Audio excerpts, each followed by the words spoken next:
Welcome to the Practicing Architecture Otherwise panel discussion.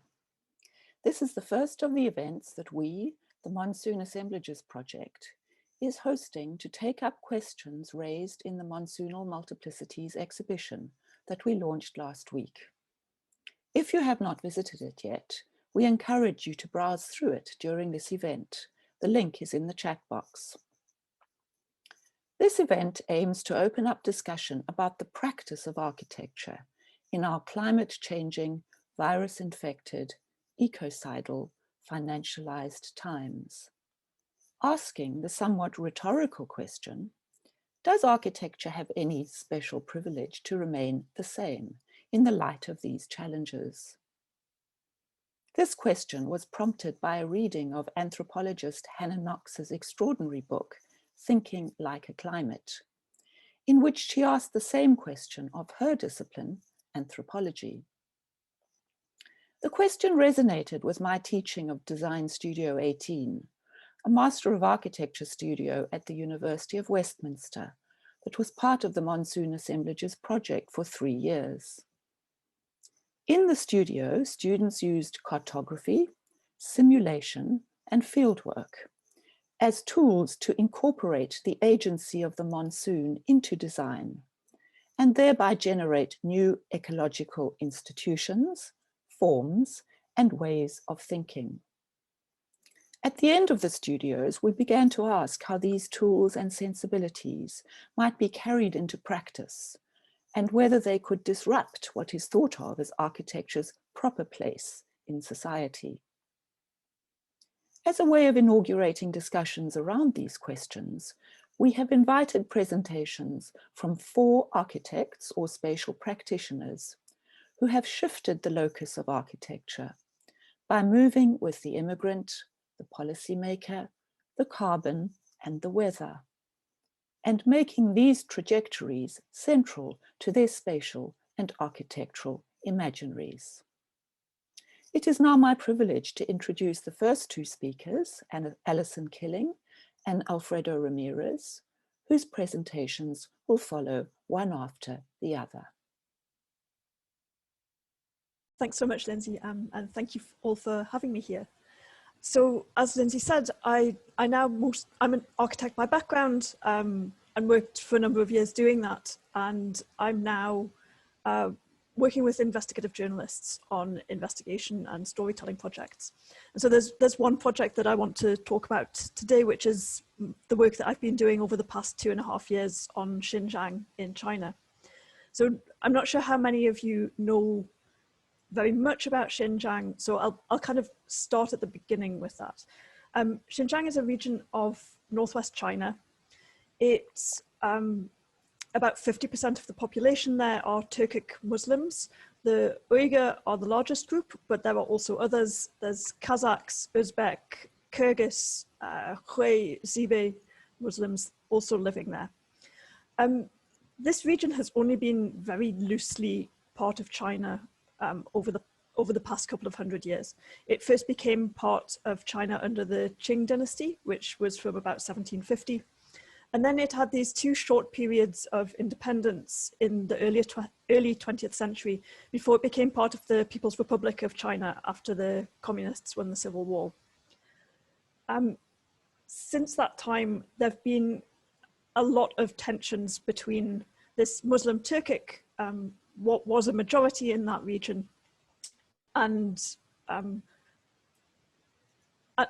wider China. People there have their own very distinct culture. They practice Islam. They speak a very different language. They don't speak Mandarin Chinese. They speak Uyghur or Kazakh. And there've also been like a lot of tensions around cultural practice, attempts to sort of prevent people from speaking languages, from practicing Islam, from having access to certain jobs, to educational opportunities, things like that. At the same time, this region is in a really key geopolitical position. For a long time, it was seen as a sort of buffer zone between China and the USSR. It's bounded by about 8 different countries, so it has key links to other parts of Central Asia, and it's a key point along the Belt and Road Initiative, which was an initiative started in sort of 2013 about linking China to Europe over land and then to other countries via the sea. So it's a key point on the overland part of that Belt and Road Initiative. It gives access to Central Asian markets. It gives access to the ports in Pakistan, which are crucial for exports as well. It's also incredibly rich as a region. It has significant oil deposits, a lot of rare minerals. It's also one of the biggest producers in China of cotton, and China is one of the biggest producers of cotton in the world, also produces a lot of the world's tomatoes. So it's very, very important to China for politically and economically, and at the same time, this region is not integrated in the way that the Chinese Communist Party would really like. So over the past 10 years, there's been real attempts to sort of crack down even further on cultural and religious practices and to sort of force this assimilation. That's gone side by side with massive increases in surveillance, people having to install software on their mobile phones which records everything that they do on their mobile phones everywhere that they go, having to have this checked multiple times per day as they travel around the city, having to submit really huge amounts of biometric and personal information, from 3D scans to DNA to voice recordings.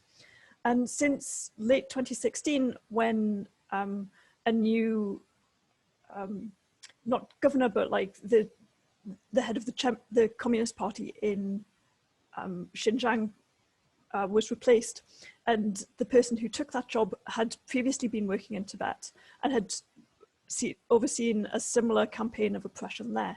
So Chen Changguo came to power in Xinjiang in August 2016.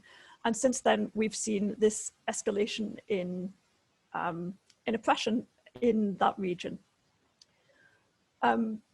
The main part of that, or the most striking part of that, has been a detention program, which has seen over 1 million ethnic minorities have been detained in prisons and camps across the region. Those are people who it's very arbitrary detention. Those people haven't committed any crimes. These things the things they've done aren't considered crimes in China. It will be things like having downloaded WhatsApp, having a family member abroad, which has brought them under suspicion.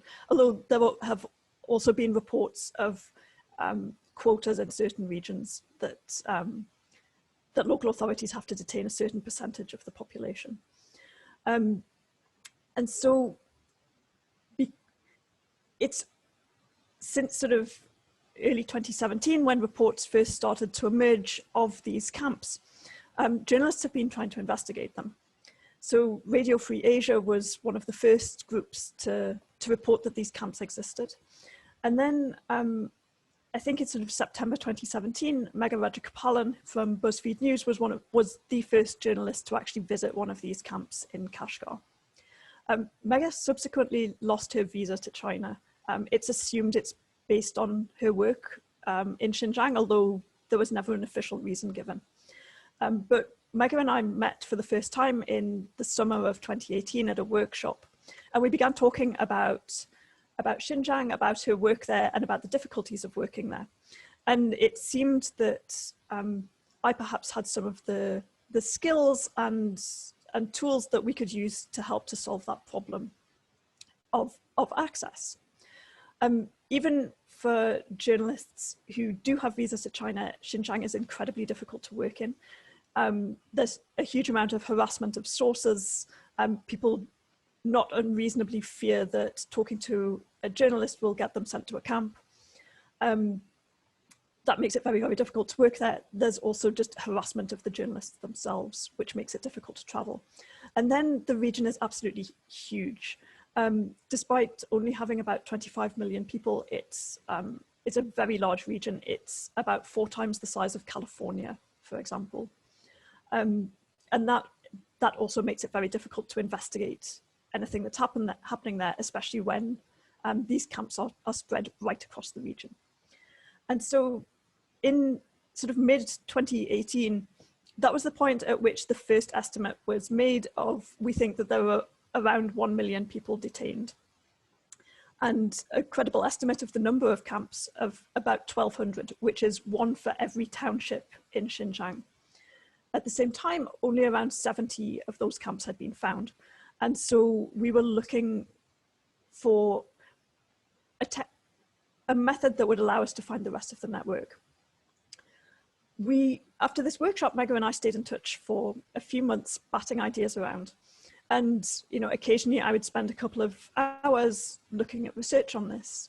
And it was, I think in sort of September 2018, that I came across a Wired article which talked about how there was censorship in Baidu Total View, which is China's version of Google Street View.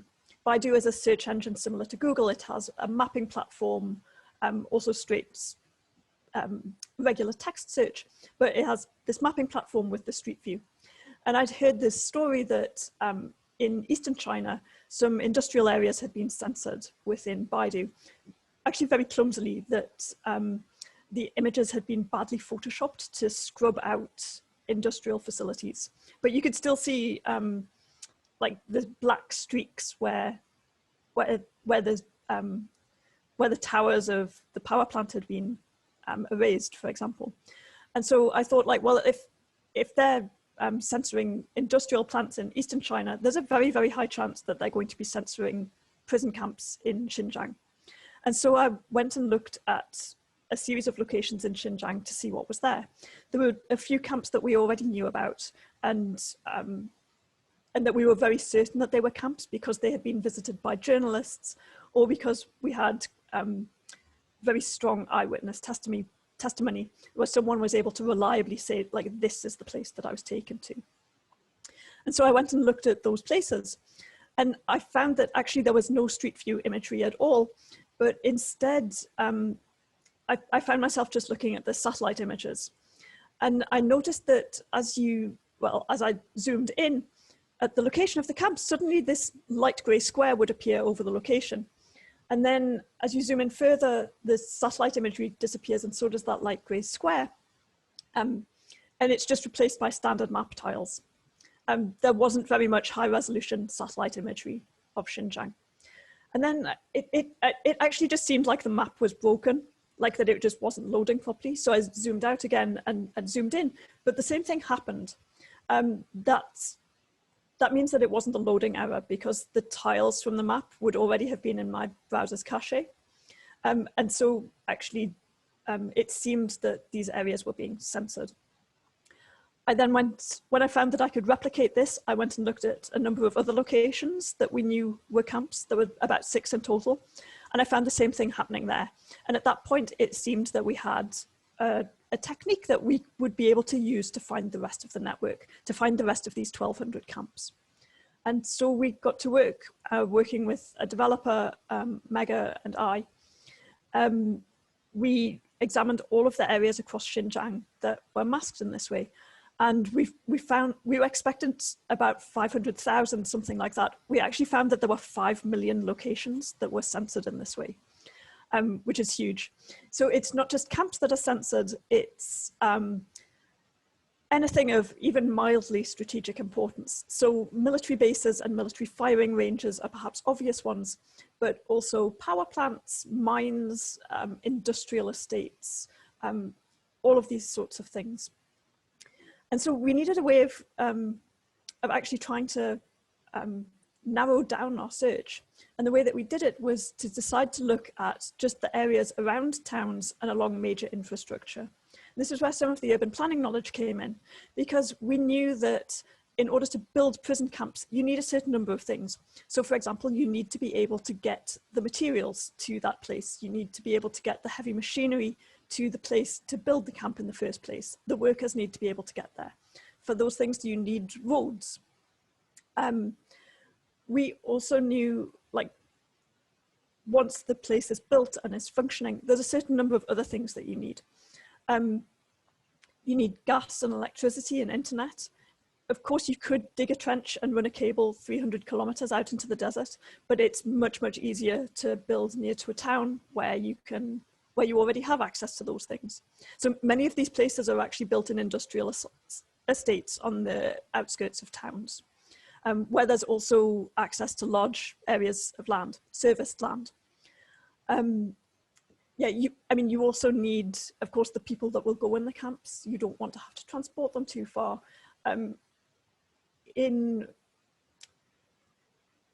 People aren't treated very well in these camps, and I don't think that they do very often receive visitors, but in principle, you would want to allow visits of people who are being detained. You also have guards who need to live somewhere and who have families. They all need access to the sorts of services that you only find in towns. And so for that reason, these places are on the outskirts of towns. And not sort of out in the middle of the desert, as a lot of people often think when they haven't thought about this too deeply. Prisons are they're part of society, and they're integrated into those societies physically. And so by focusing along infrastructure in towns, we managed to get that down to about 50,000 locations that we needed to look at.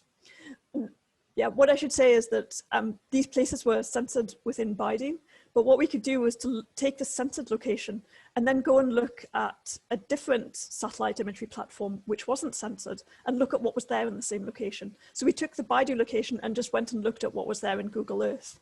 And in that way, we were able to find what we believe is very close to the full network of prison camps.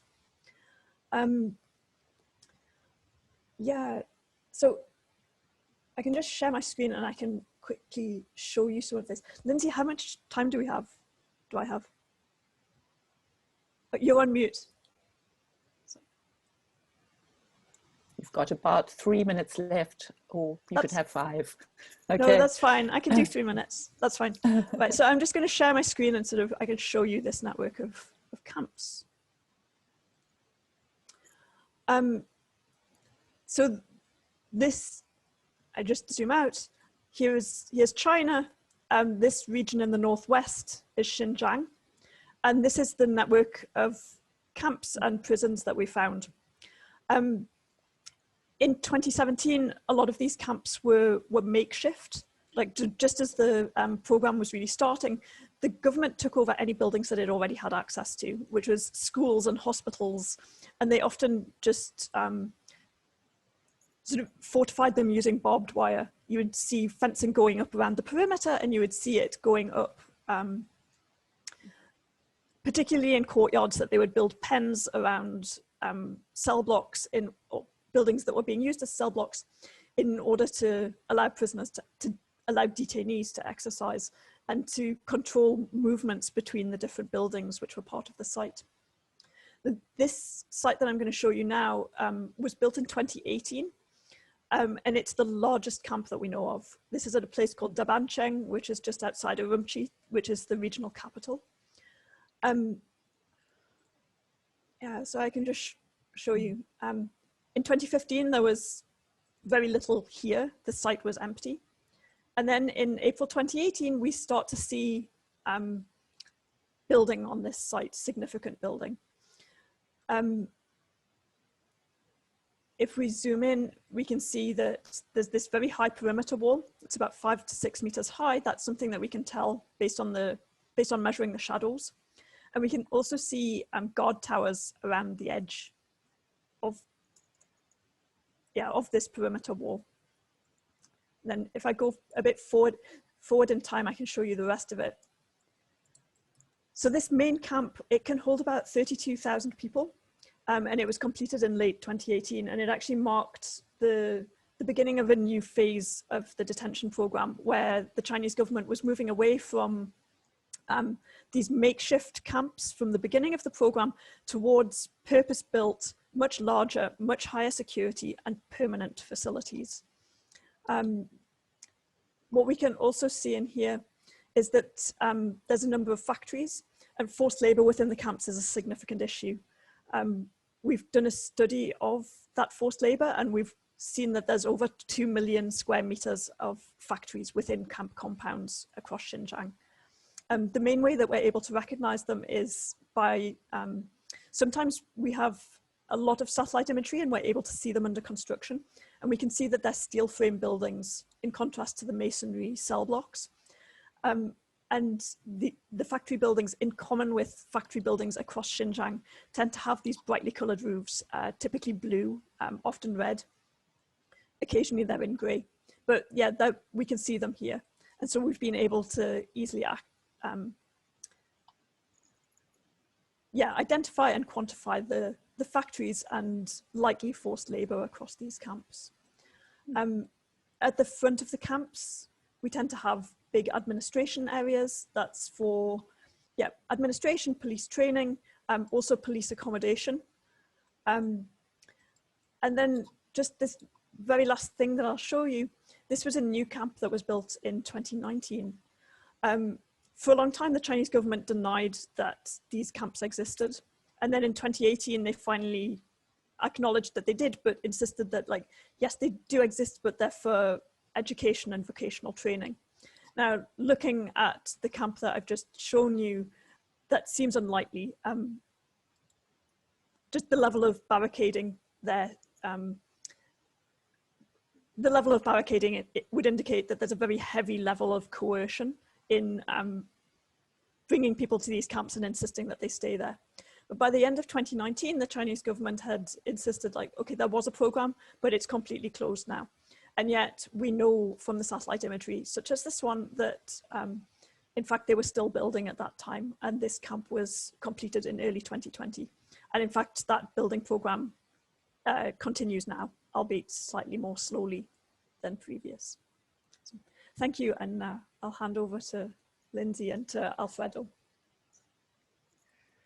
Thank you so much, Alison. I mean, I have lots of questions, and I'm sure others have too, but we'll leave that till others have spoken. That was great, thanks. Alfredo, would you like to take the floor? Yes, thank you very much, Lindsay, and thank you, Alison, for the presentation. It's a strange of casualties that we are sharing now the screen, because we used to share a flat a long time ago here in Hackney. And it's just very interesting to hear how, you know, our careers have been developed and have joined again in this kind of interesting event in which obviously we share some of the interest. Yeah, I'm just gonna share my screen and talk about GroundLab, which is the practice that I have. Currently a practice that is based at the Architectural Association. And it's important because basically what it allows us to do is to expand the roles that we can play as architects and designers, which I think is one of the things that obviously is gathering us today, no? Because before the EA, I could say that perhaps GroundLab was a more commercial practice. Yeah, I'd like to start with the image that you see here. Perhaps many of you have seen it. This is an image that to me sort of encompasses or kind of put together the conditions in which we are living right now. No? Like the several crises that Lindsay mentioned at the beginning are kind of compressed in this snapshot that was taken in Oregon. And here what you can see is migrant workers picking up cucumbers in the middle of a pandemic. No? And also what you can see is, you know, the red sky, you know, that it's kind of surrounding the area because it's in the middle of the wildfires that were happening at that time. No? So, a number of different things obviously collides here. No? There is the climate crisis, no? That obviously propel the wildfires, no? That were happening at that time, and also you know, the pandemic in some ways, and the zoonosis and the release of those viruses because of, you know, deforestation and other aspects, but also the inequalities of the world that we're living, no? That it's profoundly racist, and in the way in which certain, you know, populations and people are being treated and forced to work even in these conditions. No? this all interest, let's say, on how the role of the architects or the designers can actually have certain agency, I guess, sparked from the program I run at the Architectural Association, which Lindsay mentioned is the landscape urbanism program, in which basically one of the main asked questions that we started to ask some years ago was like, what was the motor or the engine behind many of the landscapes that we see? And because many of these weren't produced, or at least the majority of them weren't produced or no, were asked by designers or architects, no, to produce them. So, for example, there's the image on the top right, no, that compares agricultural landscape in Spain. And you can see at the beginning of the century, the way it is configured and how it is being configured lately, 5 years ago. And we find out that one of the reasons behind this is economic policy that is being implemented in the area, which basically favors landowners or large farmers to access infrastructural projects, because being there mainly monoculture requires water throughout the whole year. And so in order to do that, the government decided to bring not only water of the river that you see it crosses the site, but also extract more water from the Pyrenees and build a canal that can bring that water to the area.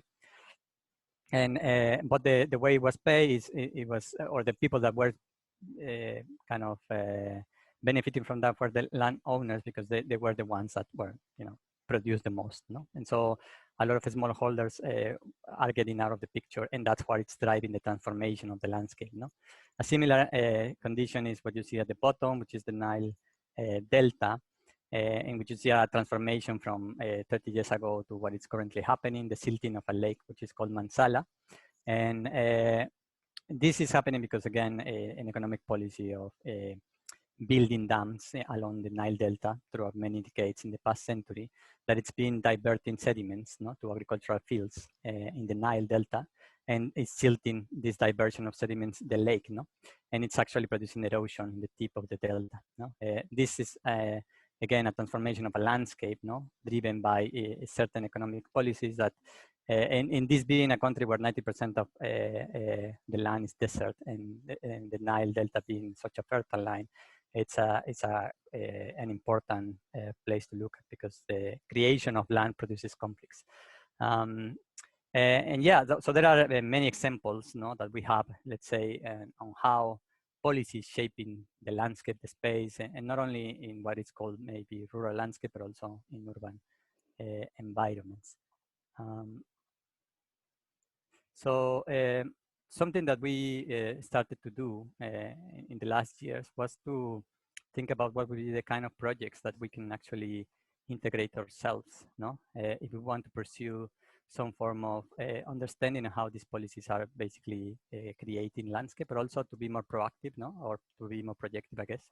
And so we start looking at this project, no, the Green New Deal, which is a project of how to decarbonize the economy. No, what is attractive to us is the idea that it's not only about an environmental pursuit, no, which is obviously hugely important, but how it actually is entangled, no, with the inequalities and the injustice, social injustice, no, of a carbonized economy it's producing across the globe, no. And so we started thinking that, well, joining such a movement will actually allow us to get some form of agency, no? Because perhaps the architects could add something to this movement that might be not necessarily present at the moment.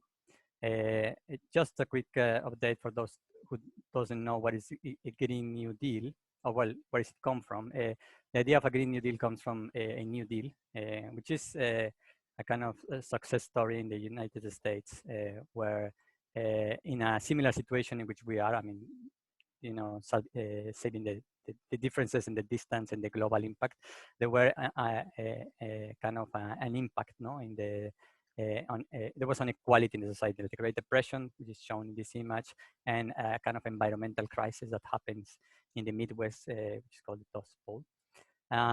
So what happened is that there was a but it was a state project that kind of invest a lot on a number of different infrastructure and kind of bring back the United States, no, into let's say a better position, no, to provide or to improve in some ways the inequalities that we're suffering in the country, but also the environmental conditions. It's a project that is not, you know, ideal. It has a lot of problems. It has a lot of even criticism because, you know, a lot of the population, the main population that was benefited was white population, and black communities were basically not integrated within the program. But nonetheless, there is some lessons that one can learn. And that's what the Green New Deal, I think, is trying to do. One of the aspects of the New Deal that did, and that is very interesting for us, is that a large aspect of it was kind of driven by incorporation of a design and artistic practices within the Green New Deal. So what you see here is a collection of posters of many different projects that were produced, no, during this era. In which many of designers, architects, landscape architects, and artists were involved in order to well, promote the projects, but also to provide the means to which people understand what does New Deal will mean for people, no? And so the visualizations, the posters, the illustrations that you see here were means of communication, which I think is something that, you know, it's parallel to what we're trying, let's say, to do today. And so what we have done in previous years is to team with some of the organizations, no, that are pushing with the idea of the Green New Deal here in the UK. So one of them is the New Economic Foundation. The other one is Commonwealth. What you see here in the screen is a number of policies, no, that they have written reports and pushing forward and saying, well, this could be the type of policies that could lead us to a decarbonized economy, no? And so what we actually started to think about is what would happen, no? I mean, what we can do in here, and what we thought is perhaps we can do a similar role what happened in the New Deal. No? We can visualize what kind of impact these policies would have in the space, no? In the landscapes, in the territories, in the cities. So for example, I mean, there's one policy that calls for a rewilding of the UK. No? Again, rewilding is a concept that needs to be to have a specific definitions. There are certain, you know, problems with that concept, but the idea is basically that, you know, UK is completely deforested land. No, there's 70% of the land is being used for agriculture and grazing. No, that produces a lot of erosion. That produces a lot of flooding, many different problematic aspects, and also it links to, you know, land ownership, no, being basically 50% of the land, it's on 1% of the population, no. So there's a lot of things that one can do in regards to what rewilding can mean, and we can think about, well, how this could happen, no.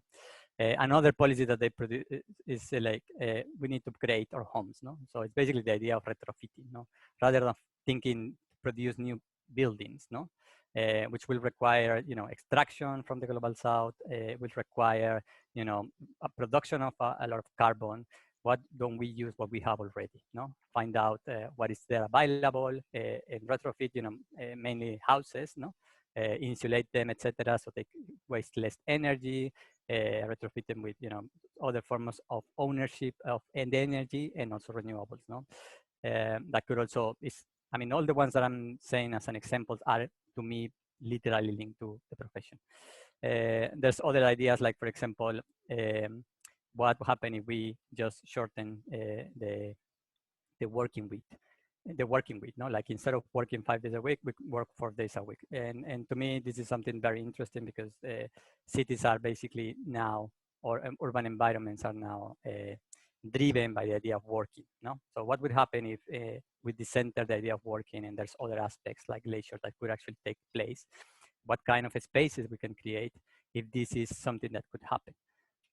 Or the idea of getting rid of private cars, no? And propose other forms of mobility, no? Like similar to the center of working as a driving force for the cities. The car has been structured in the cities for more than a century, no? So what other type of spaces could be created if we just get rid of them, no? Like literally get away with them. Or if we unveil the processes by which fossil fuel is being invested and integrated within the finance that the war is basically dependent upon. No, so these are all ideas that we have. Like we need to get on with and produce visualizations and help people to understand how this could actually perhaps lead us to a different alternative condition that we're living to today. No, and so we started. So what I'm gonna do with the remaining time is just present one project that we did with Commonwealth, which is a project that is called Green New Deal Glasgow. We are working with them to produce a number of different visualizations for a number of different cities and regions in the UK, but Glasgow was selected because COP26 will happen next year, well, not year, this year, by the end of the year in Glasgow. And we wanted to kind of use it as a showcase. No? So the idea here is that one can look at Glasgow as an example of how these policies can be implemented, or how they might be look like in the future, no, if implemented. So we took as an example, together with Commonwealth and stakeholders over there in Glasgow, housing. And in Glasgow, what you see here is tenements, no, which is a typical social housing that exists over there, which similar to the condition of the social housing that happens all across UK. It's in dire conditions. There's not much money because councils have been, because of austerity, etc. No? So that's a long story. But the thing is, like, these are representative, no? Or there's a type of building that represent Glasgow, and this can be seen as in this painting by Avril Payton, which, if you ask, I'm told, any people from Glasgow to name, an art piece that they would recognize as theirs, they will name this image, no? Because it's a tenement that describes the interior life of many of the people that lives there, and some of the features like the bay windows, etc., also connects to the social lives outside. No, so it seems to be that it rings a bell for the people that lives in Glasgow, and that is part of their life. And so we use it as a imagine how this could actually create different futures. No? So we create this website that basically imagine some of these policies and how they could be implemented. So I'm going to skip this one. The first one is the retrofitting. No? So we took a generic tenement and we literally name all the different things that you would need to do for that building to be retrofit. No? So there's issues about insulation, there's issues about central heating, there's issues about communal spaces, perhaps even productive spaces in the interior of the courtyard. So you can visit the website and check in detail, no? What does it mean? But this would be, the representation of what retrofitting will mean, not only in terms of the physical space or the building, but also in the type of activities, communal activities that it could create. So these are some of the details, no, that you can see in terms of a number of different interventions. Then, okay, there is a sort of panning on that image to see that clearly. Then the other one was the idea of getting away with the cars, no? So we took again a public space in front of these tenements, and this is the situation that exists today, no? So you can see that the majority of the space in the public is taken by the cars. There are fences that are typical in the crossings in the whole of the UK. A lot of this release a lot of carbon because it's hard surfaces. Commerces are closed because of the pandemic, etc. No? So we imagine how a type of intervention in which away with the cars would look like, no? So there's a different layout in which pedestrians and other forms of mobility are prioritized above the cars, no? There's the introduction of clean infrastructure, and there are measurements about how those would benefit the environment. And again, there are some details, no, on how this could happen. And how certain type of business and commerce will be integrated within those. So all these were, decisions that we didn't take, were taken by stakeholders, because these are all only visualizations of a potential future that could be served as an accompaniment to this policy. And the last one was how to sort of rewild Glasgow. And what you see here is just a kind of gradual transformation of the city over the next 10 years, in which there is an inclusion of the renewables that exist in the background, certain wind farms and solar farms, with the understanding of natural systems through the city and how that can become integrated within the fabric, and how green areas and derelict lands can also become areas for parks, and other type of interventions, and how they could create the paths from which green infrastructure can be inserted. No? So these are all the visualizations that we have producing with the idea of creating a scope for the architects to design the policies, and so people wouldn't be only able to read them, but also to understand what do they mean in terms of a space. And I will leave it there because I think I'm running out of time. Thank you very much. Great. Thanks, Alfredo. That's fantastic. Wow. So we have architecture and investigative journalism. We have architecture and policymakers. And I think we're sort of starting to expand a scope of work for those of us who have architectural skills. I'm now going to introduce Eve Choi. And I think I'll just introduce you, Eve, because the last group of speakers are 3 people to introduce. So that might be a bit much. Evelyn Choi is an architectural assistant at Hassel and a coordinator of the Architects Climate Action Network. She studied at the University of Melbourne with an exchange semester at the Technical University of Delft. She started engaging in climate activism by joining ACAN, the Architects Climate Action Network, which is a network of built environment professionals calling for rapid decarbonization of the industry, the adoption of regenerative principles to sustain communities and ecosystems, and the wider cultural transformation of the dominant professional culture. Eve is now a coordinator of ACAN, and I think your presentation follows very well from Alfredo's. Thanks, Eve. Thanks, Lindsay. Thank you so much for giving me and ACAN the opportunity to present here today. I'm just going to quickly share my screen. Okay. Yeah, so thanks for introducing me. I'm currently calling from Scotland. In pre-COVID times would normally be dialing in from our studio in Shoreditch. So like Lindsay said, I am an Aussie. I hope I haven't lost my accent. I moved to London in 2016 and since then had been working for Hassel.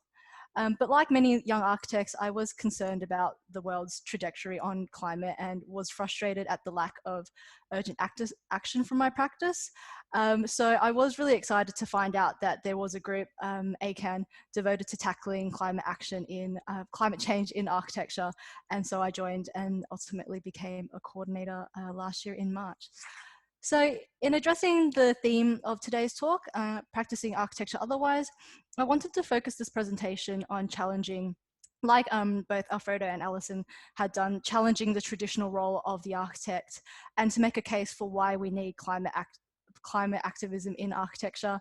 And I'll also end the presentation with a couple of examples, a couple of ACAN campaigns that I'll talk through. So we don't have much time, so I'm going to jump straight into it. I thought I'd start with this timeline, which shows a history of climate awareness, which shows that we've kind of known more or less about climate change for more than a century and a half. So a few key events that I'll point out on this timeline is in 1856, Eunice Newton-Foote first theorized that changes in carbon dioxide in the atmosphere will impact temperatures. Throughout the next half century, many scientists conducted research that confirmed this greenhouse theory. In 1957, now ExxonMobil led the research in climate emissions, then knowingly doubled down on their use of fossil fuels. The IPCC was formed in 1988 and in 2 years released their first report warning that humans were adding to atmospheric warming. The 20th century actually saw a rise of 0.6 degrees, half of which has occurred since 1980. So what does this tell us? It tells us that we've had 150 years to deal with this issue and that inaction was not a result of a lack of knowledge. They were all conscious decisions that were made and met with very little consequences. So parallel to the shift in understanding climate science was a shift in what was happening in architecture. So a few key events here that kind of linked to climate was Buckminster Fuller's 1969 book, Operating Manual for Spaceship Earth, in which he theorized that Earth is a spaceship that needs to be maintained, and he explores some challenges facing humanity. In 1974, then RABA president Alex Gordon wrote an essay on long life, loose fit and low energy buildings, which makes an argument for future-proofing buildings by creating structures that can adopt to multiple users over time. And there are a few things that I won't touch on here, but I do want to touch on that amongst the climate strikes of 2019, Architects Declare and ACAN was also formed. So despite all this happening, 2020 and going into 2021 has been an enormous challenge for us, where the twin crises of COVID and climate came to a head. So this photo depicts the wildfires of California last summer. It shows a senior center with signs saying, wear a mask and wash your hands, all while the surrounding is engulfed in flames. These events indicate that what we have done to date is not enough. So this next cartoon is by Graham McKay, and this was shown, I first saw this where Maria Smith showed this as part of her presentation in the RABA Smart Practice Conference last year, and I just kind of thought that this painted the picture really well of what's happening right now. So it really puts into perspective COVID and the recession, and there are a few key takeaways from this image, which is firstly that climate change and collapse of biodiversity is a much bigger issue than COVID and the recession. And what isn't quite captured in this image is the link between biodiversity collapse and COVID. So you can also say that COVID is actually a result of encroaching onto natural habitats, pathogens jumping from species that otherwise wouldn't be mixing in the same habitat. So COVID and the recession aren't separate issues to this. Pandemics have been predicted for many years, and if we don't change, then pandemics will continue to happen. And in much the same way that you can theorize that monsoons can be viewed as a consequence of human action, so can COVID. So we need to move away from this thinking that COVID and climate change happened to us because we created it. So what can an organization like ACAN do about this? So a quick introduction to ACAN. We are an open voluntary network of individuals in the built environment industry. We were formed in April 2019 amongst the global climate movement. And we were formed in an attempt to address the lack of activism within architecture. There was a vision for how we can work autonomously in order to make rapid decisions and respond quickly to the climate emergency. So as an organization, we aim to mobilize a new movement of professional activists by building an open, supportive, and inclusive organization, by empowering individuals to proactively seek change and to facilitate collective effort through a shared platform built on collaboration. We have three overarching aims. So the first one is decarbonize now. So we're trying to push for more ambitious regulation to bring about this decarbonization. Ecological regeneration. So not just minimizing our harm, but to have a positive impact on the environment. And cultural transformation, which is bringing back agency to the architect and encouraging a more collaborative environment. And we do this all because of what we believe the role of the architect should be.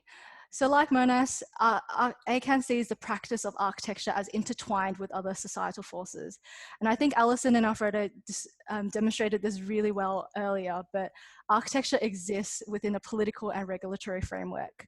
Buildings, infrastructures, public spaces have been used to display power, colonialism, gentrification, globalization, but also community resistant and progress. Architects play an active role in building the systems that make up our cities.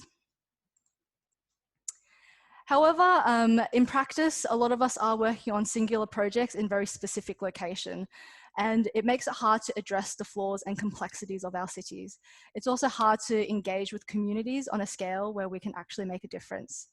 Environmental design right now currently hinges on the goodwill of architects, clients, and contractors. And it's really clear that architects cannot meet the climate crisis on our own. And individual and incremental change on smaller projects is not enough. Without the right legislation and guidance that encourages resilient thinking on a wider scale, good design on individual projects can only go so far. and meaningful action will only come from challenging those current systems, which requires an activist lens. So you don't need me to tell you this, but the current legislation does not go far enough. The governments are failing to act and not enough MPs are engaged. A recent example on this, which I'll touch on later with one of our campaigns, is Boris Johnson's permitted development rights, which is a plan to build, which eradicates the full planning process for commercial new builds. It encourages demolition instead of retrofits, and its implementation actually goes against public consultation advice from 2 years prior. Governments need to be held accountable so that legislation legislation reflects what is urgently needed to confront this emergency. This diagram might demonstrate how a lot of you are feeling. It is certainly how I feel some days. So while our work is symbolic of the power structures that are shaping societies, there is a common perception that the agency of the architect has diminished and that we often do what our clients and contractors ask of us. The role of the architect is being increasingly segmented to often work in isolation and involves strict deadlines and tight budgets, as many of us may be familiar with. Despite all this, there is so much power to what we build or what we not build, which is why we said we should absolutely be a part of influencing that change, such as choosing our clients and our suppliers, or choosing who to collaborate with, and choosing to collaborate more with our engineers and subcontractors as well. Kate Wagner wrote in an article for the Architectural Review titled "Letter to a Young Architect." In it, she says, "You may not be able to simply will your political views on ethics or climate change or equitable development through projects and essays like you did in school, but instead you'll make that change from within the workplace through organizing." Individually, we may be small and disconnected, but together we have a voice that can represent the industry as a whole. Naomi Klein describes climate change as a collective problem that requires collective thinking. So it's really up to us to imagine what an alternative future could be. The power of activist groups lies in the ability to bring like-minded individuals together in a unified effort and to push the agenda for more ambitious thinking. Environmentalist Bill McKibben was once asked by someone, "What can I do as an individual?" And his response was, "Don't be an individual." So going back to the role of the architect, we need to ask ourselves, what is our role in this climate emergency and who is it our duty to serve? If architecture is politics, then architecture can also be activism. And activism can take many forms. It can be getting out there on the street and attending a protest, to specifying a low embodied carbon material on your project, or simply seeking out knowledge that you don't know and applying this thinking to your own projects. We need to see activism in our everyday actions and recognize that meaningful action can take place within your workplace, on the streets, or in an activist group. We need to normalize critical thinking so we can hold ourselves and our leaders accountable. But we must remember that activism is about making broader social and political change. So these actions need to form part of a concerted strategy. So I just wanted to touch on a couple of ACAN's campaigns as an example. So recently we released our embodied carbon report. Nationally, there is no requirement to measure, report, or reduce emissions from construction. So carbon from construction accounts for about 10% of UK's overall emissions, which is more than the emissions of 149 countries. The GLA and some other local authorities are introducing requirements to measure and consider the benchmarking embodied carbon emissions. We urgently need national policy to tackle these emissions. So as ACAN, we produced a report that outlines the case for embodied carbon regulation, which also calls for a phased introduction of limits, mandatory whole life carbon assessment, new building regulation, Part Z, embodied carbon emissions, and a freely accessible UK EPD, environmental product description, that is available to everyone. Our plan on this is to keep campaigning and to push this higher up the parliamentary agenda and to get local authorities on board. So we created a petition for people to sign. It is on our website if you guys are happy to sign. A template letter to MPs. We also created a social media campaign and we're planning to make a lot of noise about this at the upcoming COP26 in Glasgow. And we're very pleased to announce that this campaign actually won an ASBP award last month.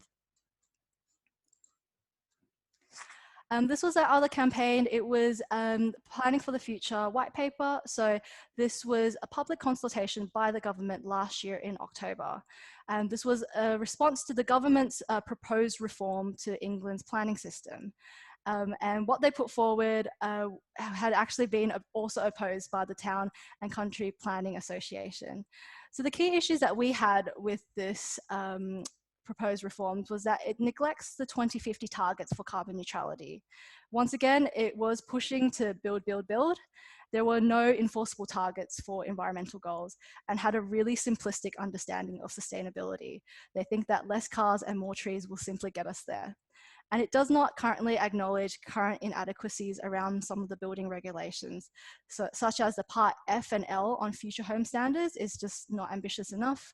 There was, once again, no regulation on embodied energy, and it doesn't address the VAT charged on retrofit, but not charged on new builds.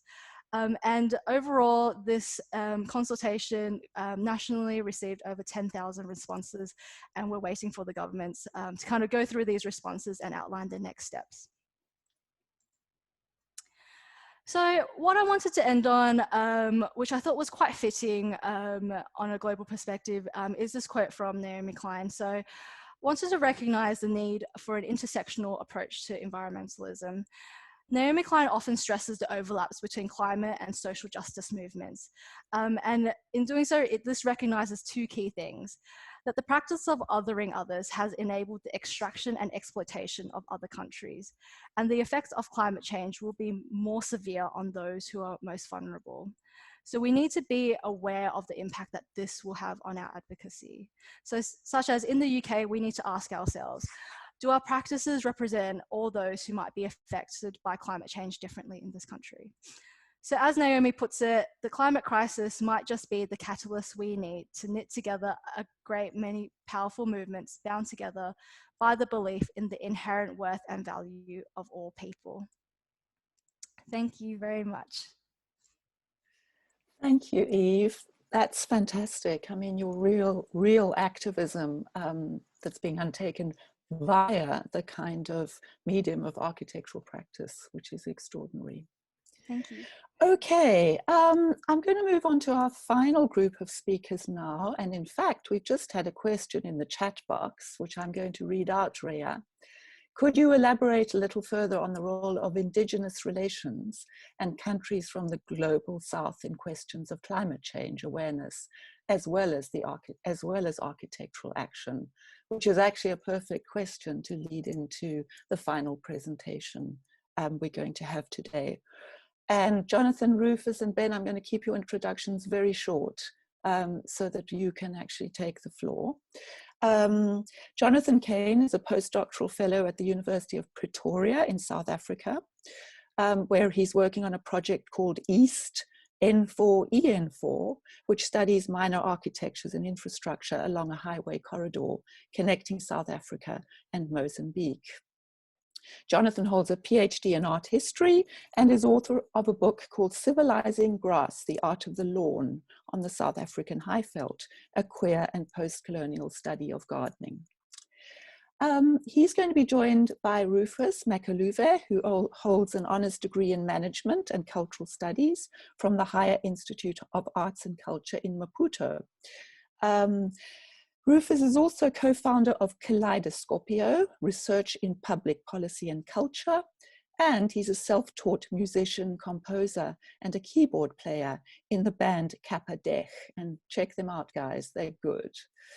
And finally, Ben Pollock is an architect who stepped sideways into other architecture by co-founding 4D Island, an independent design research initiative, which looks at exploring applications of evidence-based computational design and community engagement to support climate adaptation efforts in the global South. Ben is currently collaborating with Maldivians Ifam Niyaz and Ishan Saeed, who I see are here today, on a Prince Claus and Goethe Institute awarded project in the Maldives, which is exploring local visions of threatened seasonal cultural practices based around the Nakai calendar. Today, Jonathan, Rufus and Ben are going to present the work they are doing on an SSRC-funded project called Sounding the Monsoon, which brings together cartography and soundscapes to draw attention to climate change on the Ile de Mozambique in the Mozambique Channel. Thanks, guys.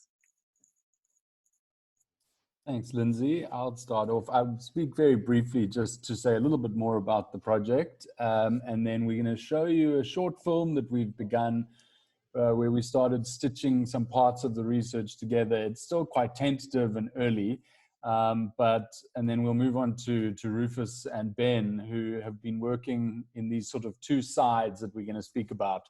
As Lindsay mentioned, our project is called Sounding the Monsoon, and it's funded by the SSRC project for Trans-Regional Collaboratory in the Indian Ocean. Sarah Japi is here today from the SSRC, and we're excited to have her here. Lindsay is part of this project as well, as are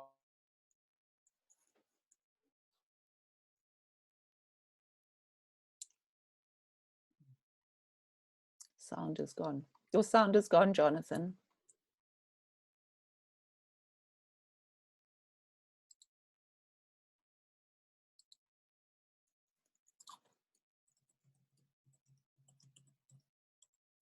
I'm not sure what's happened to Jonathan's sound at this point. Neither am I. Let's see if he joins back. I've got the video that we can play in a second. Let's give it a second. I think it'd be good if Jonathan sort of introduces it with his overview of everything. If we can get him back, otherwise I suggest you play the video and he can speak to it afterwards. Yeah, sure. Maybe I'll start this. So this is a video that we've, as Jonathan mentioned, we're sort of in early days of the project. And it's sort of at the initial point of coming together after some field work Rufus and Jonathan did a few months ago, which Rufus, I guess, will sort of explain in a second. But I will start playing the video.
Oh, Jonathan, you're back. Okay. I managed to get back. Sorry about that. I don't know if I don't even know when I disappeared, because I just disappeared. But I'm glad that Ben was able to play us the introductory video that we've had edited together, and what the video shows is the kind of stitching that we're trying to think about, where on the one hand you have sort of large-scale climate data and cartography, which is supposedly sort of disembodied. It's the kind of information which is scientific and cartographic and used for planning. And then on the other side is this like supposedly lived kind of reality. And we don't want to, what we're interested in is bringing those two kinds of data into dialogue with each other. So what Ben and Rufus are going to do now is tell you a bit more about the data that we've been collecting. Ben and I are really excited that we've been able to get a second grant to extend this kind of preparatory work that we've been doing in Ilha de Mozambique with Kaleidoscopio in Mozambique into the Maldives, into a slightly different direction. Once we've done all of this, we're really going to be taking some time to think about how digital media can help us to bring these two kinds of data into a conversation with us. And so this is our first chance to present this. It's still very tentative, but we think that there's some provocative ideas here. So I don't want to take any more time, because Ben and Rufus really have a lot of the interesting stuff to tell us. So thanks for letting me pop back in. And we're going to go to Rufus next. Hi, thank you, Lindsay, Jonathan, Ben, whom I've been somehow collaborating with for this idea. My side of this research is to look at the soundscapes of the island.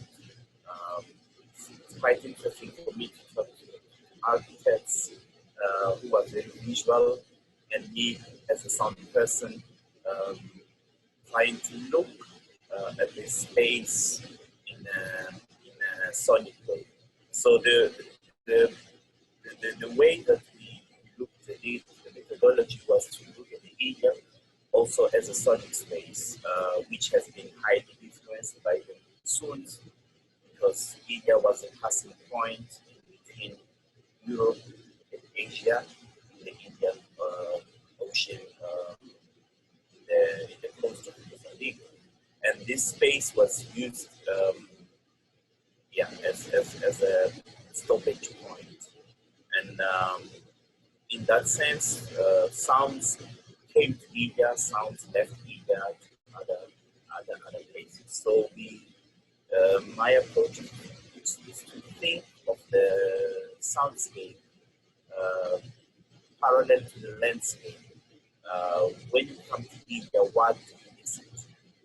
And I used the sound walk methodology, which is proposed by Robert Smith, Alfredo, and other researchers on sound.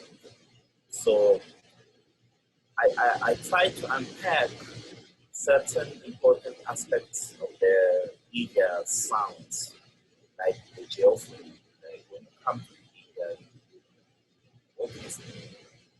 So I would say India, I mean island. We are used to call it India. So you will listen to the wind, you will listen to the waves, and there is a kind of keynote to it. Then the biophony, we have some small birds, and recently we've seen, according to the locals, because this project also wants to explore the sonic memory. What do people remember? Unfortunately, there are no recordings of the soundscapes, let's say from 10, 15, 100 years ago, but use what people remember, and also use if there's anything written about sounds, and from there try to find what changes, or what are the main changes that happen in India. Also looking at the anthropophony, the human sounds, or the man-made sounds. Alma Farina calls them technophonies, which most of the times are the intruders space. So, well, we don't have much time, so I'll try to, not spend much time on the methods. But also we looked at Maulidi, which is what we saw in the video, which is performing practice that came through the Monsoon travels in the 19th century to the island of Lindsay. So in that sense, why we chose Maulidi is only because one of the Maulidi masters is now 90 years, almost 90 years old, and he's not anymore practicing, it's not that strong. So it's also a way of recording an important sonic island. Trying to conclude, I'll say that so far we have traced some of the sonic intruders, that's how I like to call them, which are the motorbikes and some of the crowds, through a number of different sound blocks. And these motorbikes can be quite disturbing. Well, from a sonic point of view, you are in a place which is supposed to be quiet, then you have this passing. And also the crowds, especially the small, what is called the Indian crowd, that's how people call it, according to the local lingo, and also they call it Nipu, which, as an intruder, has changed a lot of things on people's lives, other than the sonic experience. They call it the Porto Ladrão, which means the thief crowd. Because if you leave something like people who dry fish, then they have to change their way of drying fish, because if you leave the fish only, let's say by somewhere in your yard, in your garden, then the crowd will come and grab it. So yeah, in that sense, this is how we wanted to try and show this. But I would like to play you a minute and a half sound clip of the sound that I found, of some sounds I found. It's a combination of three different soundscapes. One is the early morning soundscape, one is the late afternoon soundscape, and of course, it's interesting for me to give you with what I call, or what I consider the soundtrack of the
Great, thank you.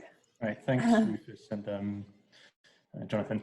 Yeah, so hi everyone, and thanks for joining us. And yeah, thanks, Jonathan, Rufus, for the sort of introduction to projects. So as mentioned, I'm an architect collaborating on the projects.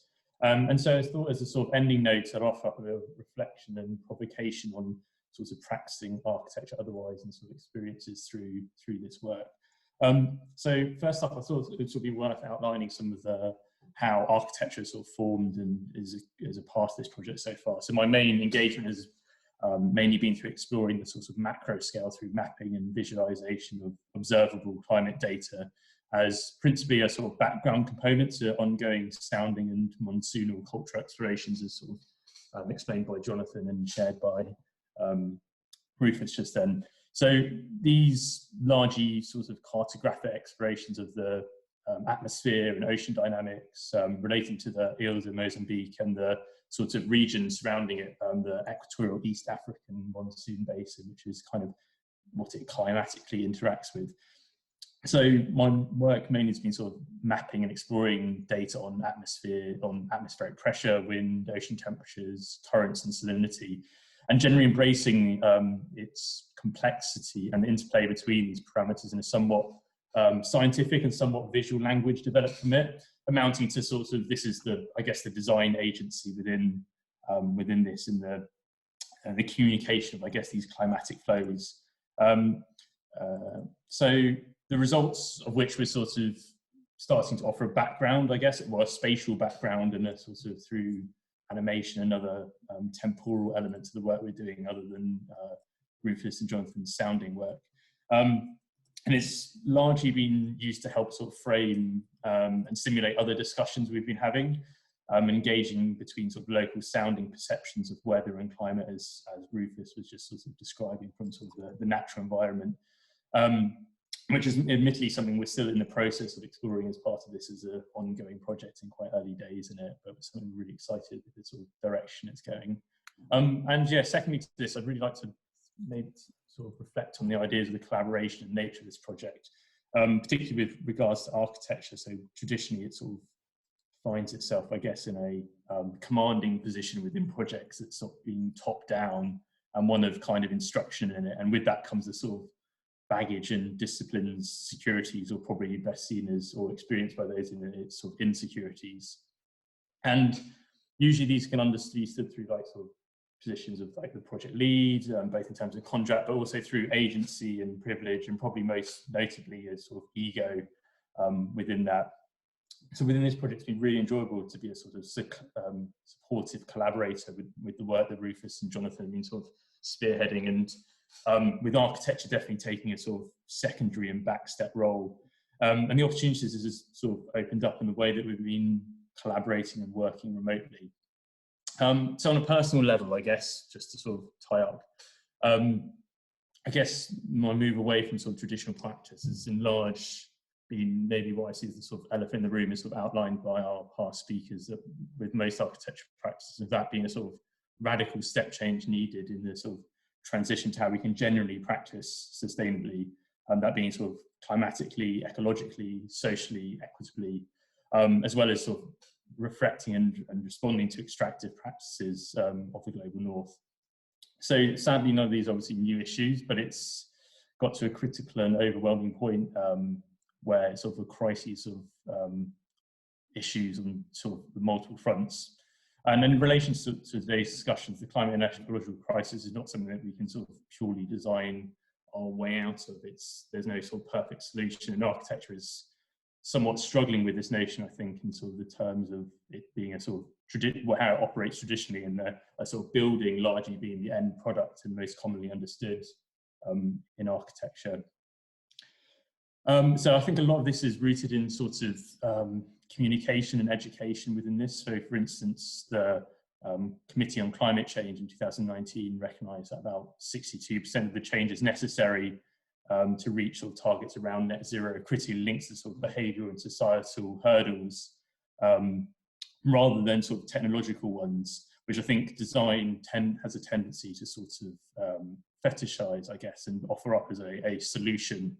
And so for me personally, this is where I see a sort of significant value and opportunity in the sort of transferable skill sets and sharing these with others within architecture, and particularly architecture education offers with regards to these, to helping change or help explore these sort of behavioural and societal hurdles.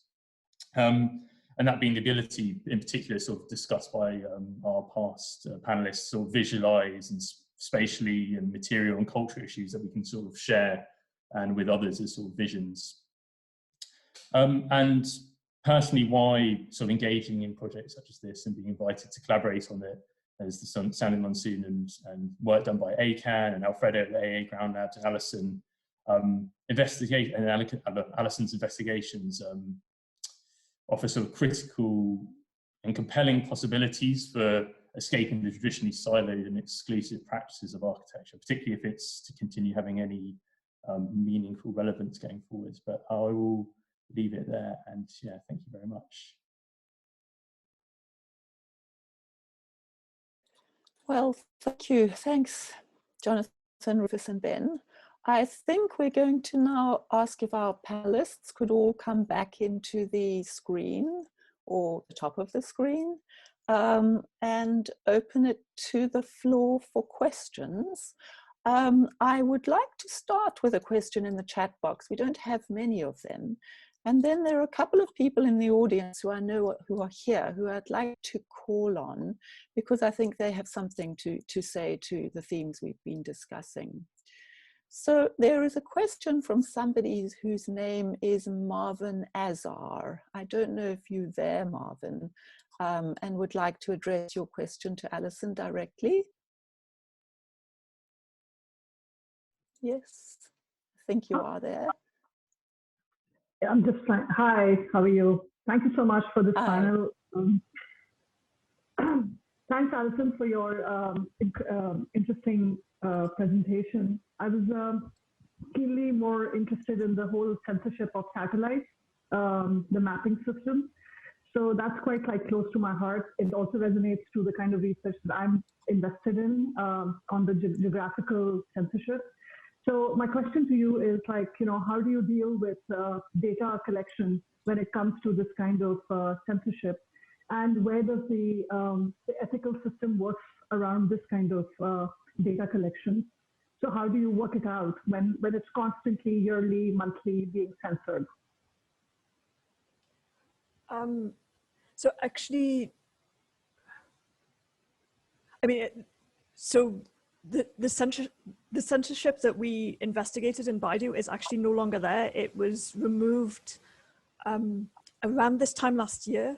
A lot of the masking tiles were removed from Baidu, but it wasn't. It was pretty static during the time that we needed to do that investigation. So I mean, it was something that we needed to treat quite carefully, because what we were worried about was that if our investigation should become known that we were investigating and that we were doing it in this way, that the Chinese government would be able to put pressure on Baidu to either to remove these mask tiles or to alter that in some other way, and that would shut down our access to information. Yeah, I mean,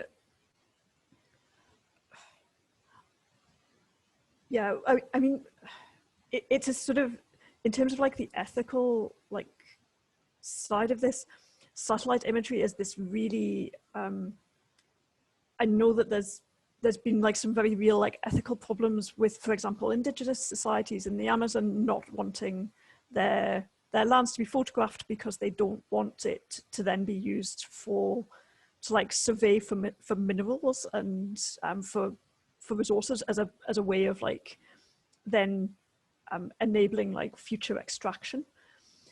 In this case, I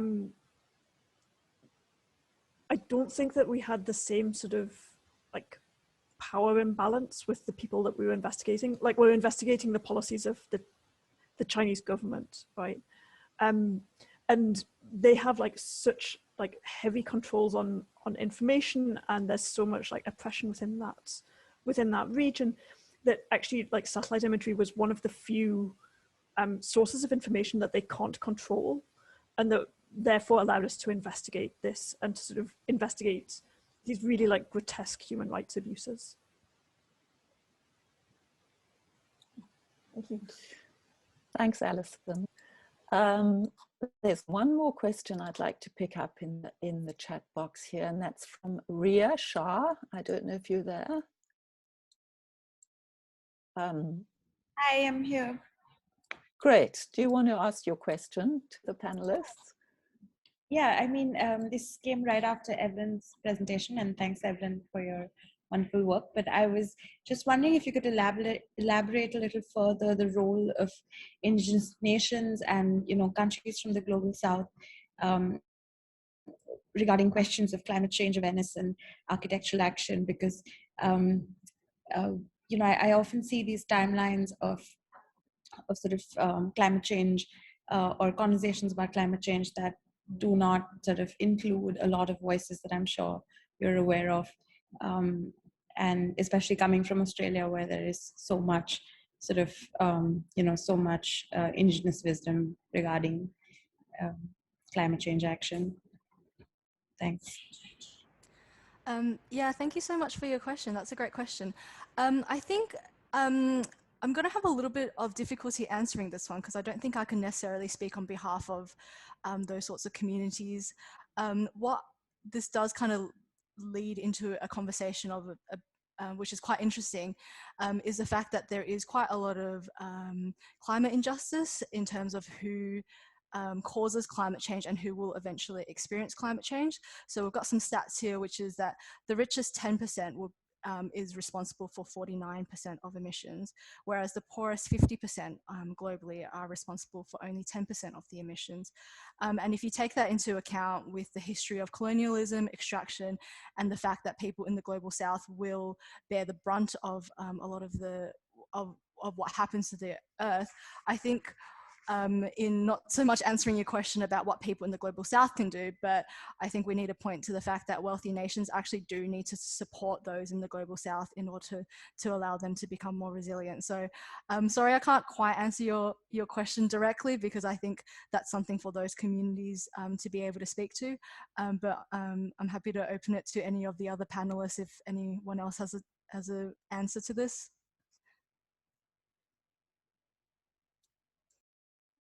I was going to ask that question. Would any of the other panelists like to address that really serious question about, you know, that possibly there are voices that are, well, obviously there are voices that are not being heard in this panel. Yeah. And do we have any opinion on that? Yes, I have some opinions. Yeah, I think on the one hand, obviously we also disregard the fact that it's not something, the climate change is not something that's going to happen, no? That is happening already, no? And that has happened to many of these communities. Like, you know, the end of the world has already happened to many of these nations through history, no? That is just a little bit, you know, is not right, let's say, just to say that this is something that we need to avert, no? It's already happening and it has been affecting so many. I mean, you can see in, you know, hurricane cyclones that happens, I think in Mozambique last year, for example, that has already devastated communities, no? So it's not something that it's in the future or even in the near future, and it's not something that we're gonna be able to avert. It's already happened and has happened. And the other thing is, I think it's important as well to understand our dependency from the global south, no? Like the wealth that we enjoyed is dependent on the extraction, no? And the exploitation of many landscapes and bodies in the global south.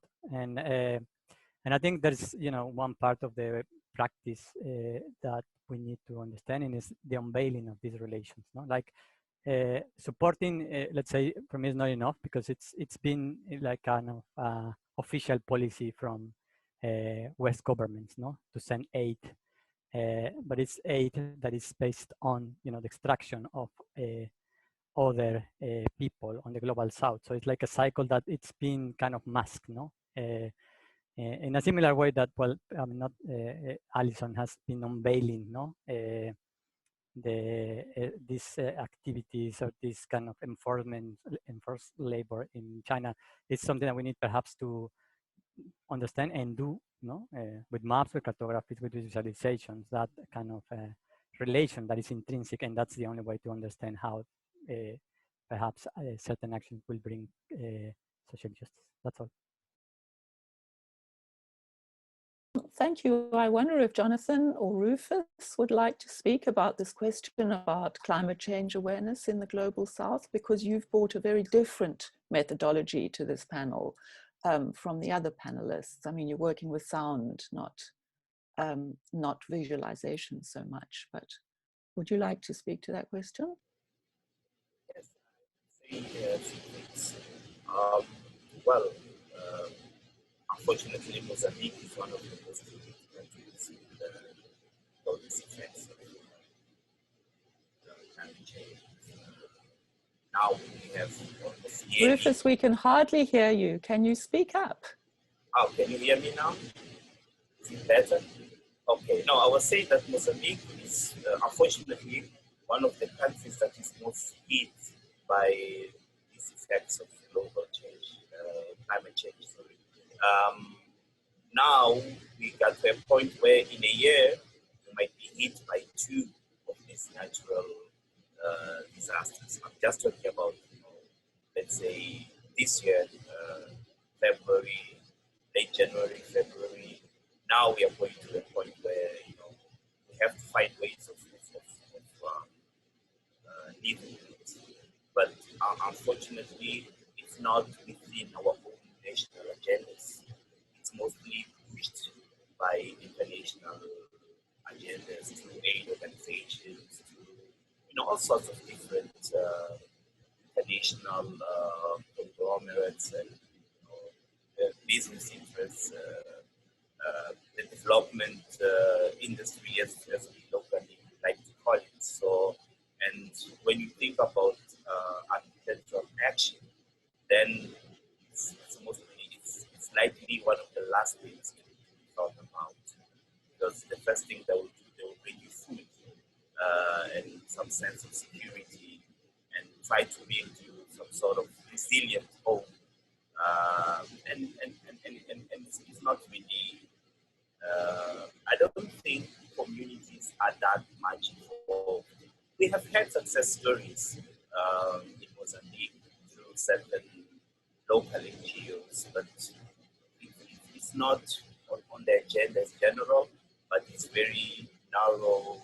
Let's say when we had this project with Brazilian agriculturists who wanted to plant soya in a huge area in the center north of Mozambique, there was a local community engagement, but it's not as part of a broader national agenda.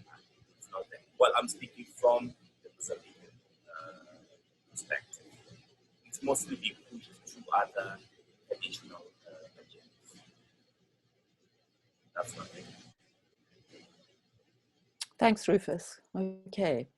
I think I would now like to just ask, are there any other people in the audience who would like to speak to other ways of doing architecture that they are engaged in? I mean, there's one person in particular I'd like to call on to speak to this briefly, and that's Christina J Ross. Are you there, Christina? Yeah, I'm here. Well, thanks. I think all of the work that all of you are doing is amazing. And some of the things that I would say have already been picked up on. Of course, I think Ben in particular, you started to talk about actually, really that the practice of design is a design project itself. And I think it's one that's sort of constantly evolving, and that's really, I think, where a lot of these practices lie.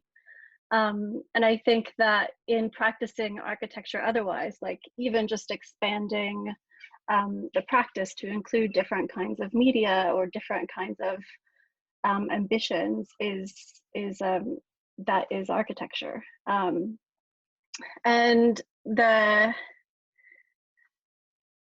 I think a lot of these projects in some ways are also sort of gathered around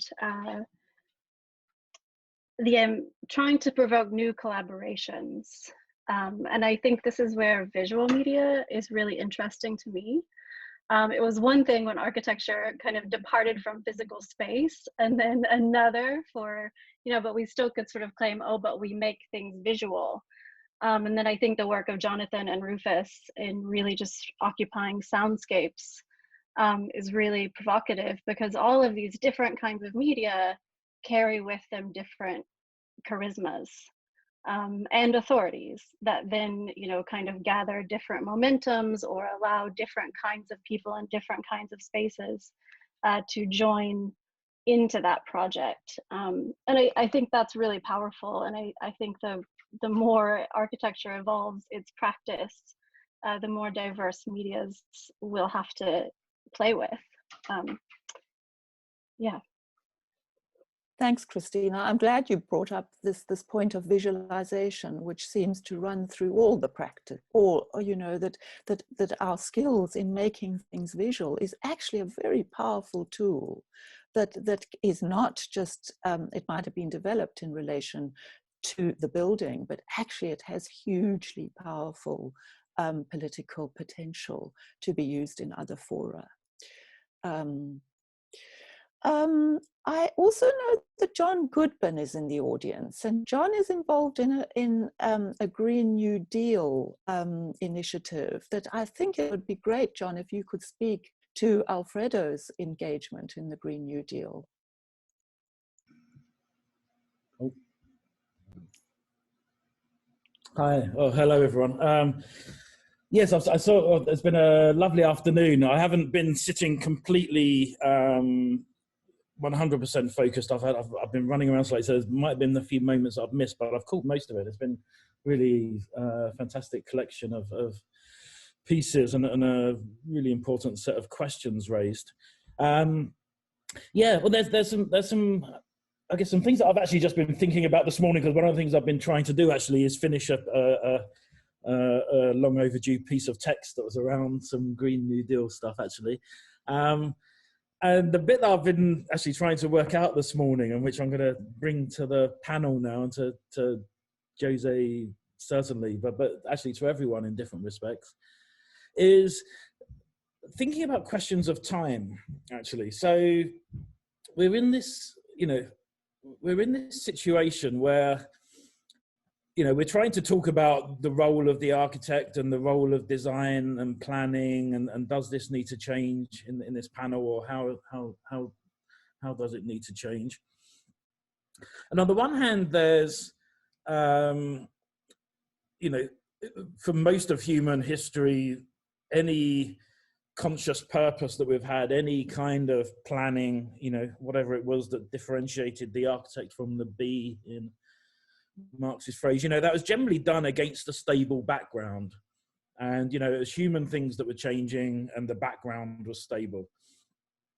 And that's no longer the case. We're now in a situation where the background environment is changing, at least as fast as anything we're doing is. And so our very ways of the whole set of ways of thinking and planning, and actually this idea about the question that I wanted to ask actually was about the natures of time and ways of thinking about futures, which is all becoming a bit messed up at the moment. And so one of the problems with great deal of the Green New Deal vocabulary, and as I say, as Lindsay kindly said, it's something I've been doing some work on recently, is partly the newness of this that's kind of in there, and this idea, okay, well, we need to do some new things, and we've got this, we're still going to be marching forwards into some kind of future.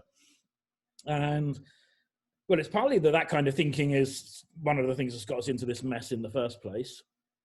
It's also that with the collapse in diversity and options and ecosystems, in all kinds of ways, our futures are being closed down all around us, that there are in some ways maybe less and less options out there and less futures. And if design and planning in some sense are almost like a relationship between the actual and the virtual, if you like, where we are and the kind of possibility space, and design is all about somehow feeling into that space, But in many ways, that space is being closed down. I thought one of the really interesting things about some of the audio work, actually, again, the work that Rufus and Jonathan and Ben were showing, and I think what Christine was alluding to in the importance of representational experiment, is that can help us to see futures and possibilities that certain ways of drawing or thinking or projecting might otherwise obscure. So whilst the reality of our potential futures is collapsing in many ways, maybe we need to become more sensitive to other possibilities that are out there and more ways of seeing that are out there. And I'm actually just sort of struggling with it, with this kind of sort of thinking about, is the newness of the Green New Deal actually a kind of problem? Do we need to be looking at ways of actually, rather than this kind of linear conception of time, labors of care and maintenance and other kinds of temporalities which are out there, which maybe our lack of sensitivity to them has been part of the part of our misapprehension of the world. Sorry, there's a series of very open things. That's partly because, as I say, I'm literally writing while listening to you guys. So yeah, it's not really a response or comment, but maybe some very open thoughts about thinking how the Green New Deal collides with some of the questions that are bubbling in this panel at the moment. But if there's a single question, yeah, what kind of ideas of time or temporality do you think are embedded within normal architectural practices and maybe are one of the things that we need to shake up? Thank you, John. I don't know who'd like to address that question or have something to say on it. I see Sam has put something in the chat box in response to you, John. How many ideas in the Green New Deal are actually new? Or isn't the newness the packaging and the urgency rather than newness itself? I think that's an interesting question. I mean, I do think that there is, what is new is something acting as a locus of dialogue and debate, and something which is genuinely, I think for the first time in a while, bringing together questions of labor, questions of environment, questions of planning, questions of justice, questions of decarbonization. I think the Green New Deal discourse has, I think, definitely brought those things together in a new way. But they are, I think, as you're alluding to, things which have constantly been out there, but maybe separated. So it's a constellation that's perhaps the freshness of it. Yeah, I mean, if I can say, I mean, to me, obviously, that's what I presented, a New Deal, no? Because this is not new. So there's a precedent. And I mentioned that the precedent is also problematic. And to me, I mean, if I, let's say, take part of what John was saying about the time, to me, to understanding where we're coming from is very important, no? In order to look forward, no? Because, yeah, I agree that, these ideas of progress and innovations are also, being used, no, within the process or overused, no, and there's a lack of criticality and also understanding of history. And to me, understanding how a New Deal happened, no, the context and the problematics, no, like there's as I said, the Black population was completely disregarded, no, or very little people were taken into account.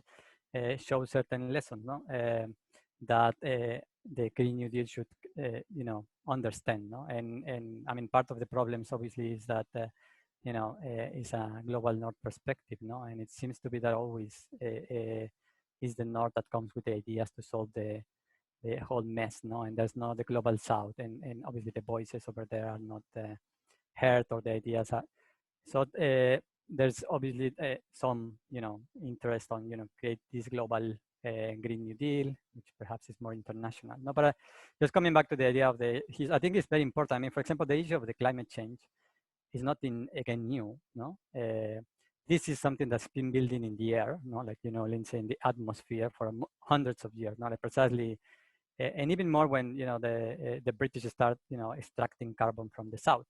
And so the repetition of that extraction throughout these hundreds of years is part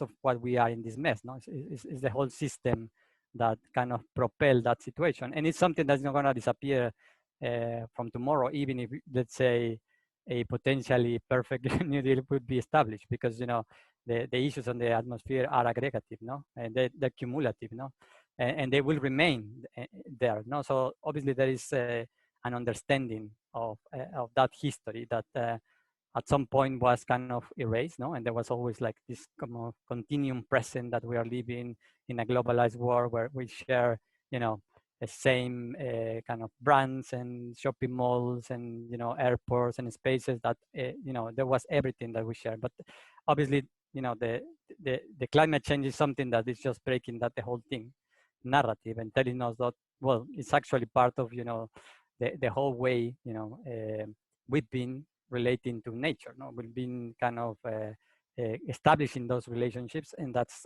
kind of, to me, crucial. So so it's something that definitely we need to, again, unveil, no, within the practice, so we can actually then move forward. Otherwise, yeah, we might produce the same mistakes, no, and kind of lock ourselves into this progress innovative paradigm. Yeah, I was just going to add to that halfway when you were talking there halfway through, and it reminded me of there's a wonderful document that's been produced by the Red Nation, which is like one indigenous group in the Americas, who did a really interesting engagement with some of the Green New Deal documents and produced a thing called the Red Deal, in which they then say it's not the Red New Deal, because it's the same old deal, the fulfillment of treaty rights, land restoration, just the basic demands of all kinds of peoples around the planet regarding land questions. So.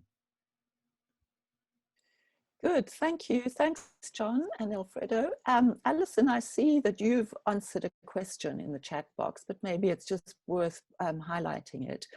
The extent to which your work is actually starting to kind of become, in a way, I mean, a forensic architecture project, as soon as you talk about using your data in criminal courts and so on. And I'd just like you to speak maybe for a brief minute to how you position yourself in relation to forensic architecture. I don't. My work has nothing to do with that, frankly. No, it's investigative journalism. I mean, the analytical skills that have been needed here are very much, they very much come out of an architecture and urban planning background, and they have actually a very long history, especially with the analysis of satellite imagery and mapping. That's actually like military techniques that go back for 100, 150 years, which is as long as photography has existed. So they have like a much longer history than that. In terms of the architecture side of it, where we've looked at the satellite imagery and we've reconstructed one of the prison camps based on detainee interviews and satellite imagery, and also construction knowledge. That is also a series of techniques which have a much longer history. They've been used, for example, in investigating fires. How do we, there's been sort of like major disasters after an earthquake, sort of architects going in and and engineers looking at the plans, looking at what happened, trying to work out what has gone wrong and sort of reconstruct that in order to solve those problems in the future. So, we're building on we're building on like really quite a long tradition. Great, thank you. I see we've reached the end of our time. Do anybody else on the panel want to say something before we draw this to a close? Doesn't look like it. Okay, fine. Well, thank you so much. I mean, I think that the important thing for me about this panel has been just showing the kind of diverse ranges of ways that people are dealing with the challenges of our times, and the opportunities that architectural skills offer. As you rightly say, Alison, with a long history that can actually be drawn on to really position ourselves within the challenges in order not to solve them, not to actually progress, but actually to just try to figure out where we stand in relation to them, and to use our skills to raise awareness, to become more activists rather than simply acting as consultants, and to tease out new ways of telling stories that might resonate in different contexts. So thank you so much, everyone. I'd like to just, if I can, share my screen, which I'm not terribly good at, but I'm going to try. It's just to draw attention to the events which are still going to happen as part of our series. On Saturday, we have an East India Company walking tour, which is fully booked, I'm afraid. And next Thursday, we have something that I'm extremely excited for. The 3 artists who have been part of our artist residency program, who have been residing in our virtual exhibition for the past 10 days, will present the outcome of their research for discussion. So that will happen next Thursday. We've then got an extremely challenging workshop to organize. It's a large climate change workshop dealing particularly with the impact of monsoonal climate change in the 3 cities that we've been working in, Chennai, Dhaka, and Yangon. And then the Monday after that, on the 29th of March, we will close our Monsoonal Multiplicities exhibition with the premiere of the video of the Artists Residency Program. So please do register. We'd love to see you at these events. And thank you for being here today.